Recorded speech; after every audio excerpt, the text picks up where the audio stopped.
এতদিন যাকে সবাই সাধারণ একটি মেয়ে বলে অবহেলা করেছে, অপমান করেছে, সেই মেয়েই যদি হঠাৎ করে হয়ে ওঠে পুরো দাশগুপ্ত পরিবারের সবচেয়ে বড় সত্যের কেন্দ্রবিন্দু, আর সেই সত্য যদি নিজের মুখে প্রকাশ করে এমন একজন যার কাছ থেকে কেউ কোনোদিন এমন স্বীকারোক্তি আশা করেনি, তাহলে কি হবে অভির প্রতিক্রিয়া? কিভাবে বদলে যাবে ছুটির ভাগ্য? আর ঝুমকির এতদিনের সমস্ত ষড়যন্ত্র কি মুহূর্তের মধ্যেই ভেঙে পড়বে? প্রতিজ্ঞা ধারাবাহিকের আগামী পর্বে দর্শকদের জন্য অপেক্ষা করছে একের পর এক চমক, আবেগ আর রুদ্ধশ্বাস সব মুহূর্ত। তাই ভিডিওটি শেষ পর্যন্ত দেখুন, কারণ আজকের পর্বের শেষেই এমন একটি সত্য প্রকাশ পেতে চলেছে যা পুরো গল্পের মোড় ঘুরিয়ে দিতে পারে। পর্বের শুরুতেই দেখা যায় গভীর রাত, চারপাশ নিস্তব্ধ, সবাই ঘুমিয়ে পড়লেও ছুটির চোখে এক ফোঁটা ঘুম নেই। বিছানায় শুয়ে সে বারবার অস্থির হয়ে উঠছে, তার মুখে স্পষ্ট উদ্বেগের ছাপ। ছুটির এই অস্বাভাবিক আচরণ অভির নজর এড়ায় না। অভি এগিয়ে এসে নরম গলায় জিজ্ঞেস করে, কি হয়েছে ছুটি, তুমি এত অস্থির হয়ে আছো কেন? কিছুক্ষণ চুপ করে থাকার পর ছুটি ধীরে ধীরে নিজের মনের কথা খুলে বলে। সে জানায়, জানেন তো, আপনাদের সঙ্গে যা হয়েছে তার জন্য হিরণময় আঙ্কেলও ভালো নেই, উনিও খুব কষ্ট পাচ্ছেন। কেন জানি না, উনার জন্য আমার মনটা ভীষণ ছটফট করছে।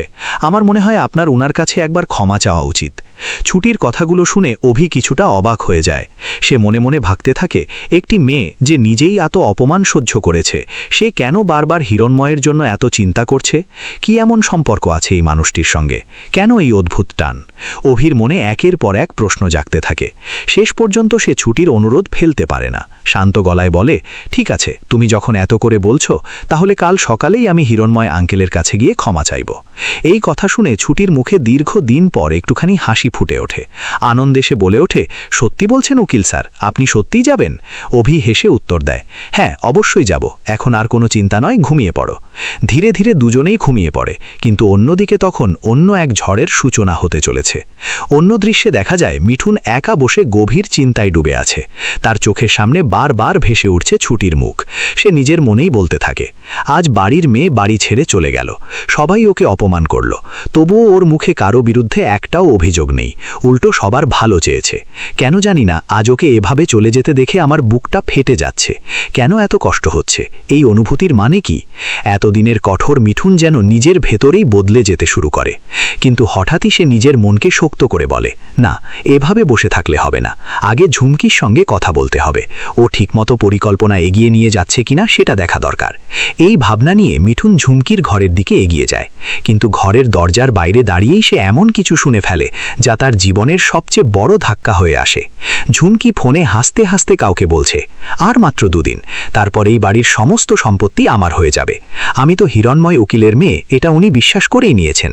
এখন শুধু জ্যোতির্ময় আর রুমাদের একটু বোকা বানাতে হবে। আর মিঠুনদের নিয়ে তো কোনো চিন্তাই নেই, ওরা সৎ ভাই, ওদের ভাগ্যে কিছুই জুটবে না। ঝুমকির মুখে এই কথা শুনে মিঠুনের মাথায় যেন বাজ পড়ে। এতদিন যাকে সে নিজের সহযোগী ভেবেছিল, সেই ঝুমকি আসলে সবাইকে ব্যবহার করছে। শুধু সম্পত্তির লোভে সে একের পর এক মিথ্যার জাল বুনেছে। মিঠুনের চোখ খুলে যায়, সে বুঝতে পারে এই মেয়েকে আর এক মুহূর্তও বিশ্বাস করা যাবে না। নিজের মনে সে দৃঢ় প্রতিজ্ঞা করে, না, অনেক হয়েছে, এতদিন আমি ভুল করেছি, কিন্তু আর নয়। এই সম্পত্তির লোভে আমি আমার নিজের বোনকে হারাতে পারি না। এবার সত্যিটা সবাইকে জানাতেই হবে। তবে বাড়িতে বললে কেউ বিশ্বাস করবে না, তাই আগে অভি দাদাকেই সব বলতে হবে। রাত কেটে সকাল হয়। এদিকে অভি হিরণময়ের কাছে ক্ষমা চাইতে যাওয়ার জন্য প্রস্তুতি নিচ্ছে। ঠিক সেই সময় বাড়ির সামনে এসে হাজির হয় মিঠুন। তাকে দেখে অভি বিস্মিত হয়ে বলে, মিঠুন, তুমি এখানে?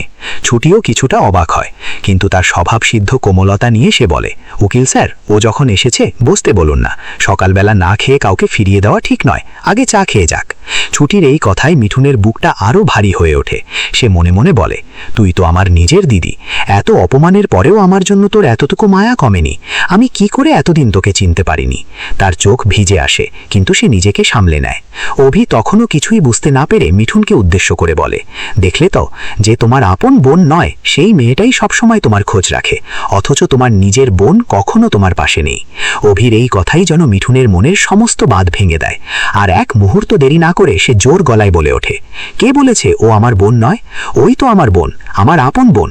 মুহূর্তের মধ্যে চারপাশ নিস্তব্ধ হয়ে যায়। অভি বিস্ময়ে স্থির হয়ে তাকিয়ে থাকে। কাপা গলায় সে জিজ্ঞেস করে, কি বললে তুমি? মিঠুন এবার দৃঢ় কণ্ঠে বলে, হ্যাঁ অভি দাদা, আমি সত্যি বলছি। এতদিন যে ছুটিকে তোমরা চিনে এসেছো, সেই ছুটি আমাদের হারিয়ে যাওয়া পরী, ওই হিরণময় দাশগুপ্তের আসল মেয়ে, পরী দাশগুপ্ত। এতদিন আমরা সবাই ভুল করেছি, কিন্তু আর সেই ভুল চলবে না। আজ আমি নিজের মুখে সব সত্যি স্বীকার করছি। মিঠুনের এই স্বীকারোক্তি শুনে অভির মুখের রং বদলে যায়। তার চোখে ভেসে ওঠে একের পর এক পুরনো ঘটনার স্মৃতি।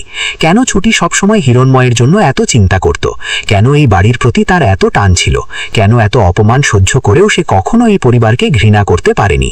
সব প্রশ্নের উত্তর যেন এক মুহূর্তেই পরিষ্কার হয়ে যায়। অন্যদিকে এই সত্য যদি হিরণময়ের কানে পৌঁছে যায়, তাহলে ঝুমকির সাজানো সমস্ত মিথ্যার সাম্রাজ্য মুহূর্তের মধ্যেই ধসে পড়বে। তবে কি এবার সত্যি নিজের পরিবারকে ফিরে পাবে পরী? ঝুমকির সব ষড়যন্ত্র কি শেষ হয়ে যাবে, নাকি সত্য প্রকাশের পরও অপেক্ষা করছে আরও বড় কোনো বিপদ? সেই সব প্রশ্নের উত্তর মিলবে আগামী পর্বে।